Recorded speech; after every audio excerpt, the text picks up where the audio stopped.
Well, I think it was only because the first Purge was only told by a certain point of view, which was from the rich people in the suburbs, and you don't really understand what the Purge as a political ideology represents. And in this film, you really get to see what the Purge is and why it exists, and and it really is kind of a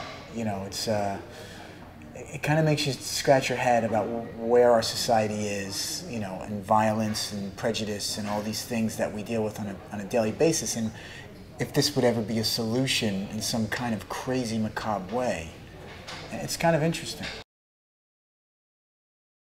He's got one intent, and that is to revenge. I lose a child to a drunk driver, and I'm not a person who would normally purge, but I use that. And that's another thing, to use that device as a way to justify my revenge, and that's all I can think about is going and getting this guy who killed my baby. And then along the way I pick up a couple of people who are victims of the Purge, and although my super objective, if you will, is still to get this guy, I'm now dealing with what I have to deal with, which is helping someone.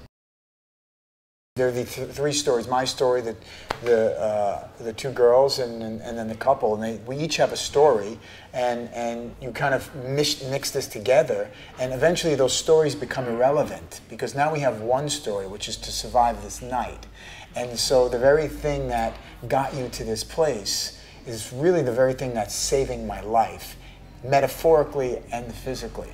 And so by the end, everyone makes a journey. Some make it and some don't. But I think no one is the same after that. No one, everyone's heart is different, and everyone's understanding of the Purge and of people, of human beings, is different.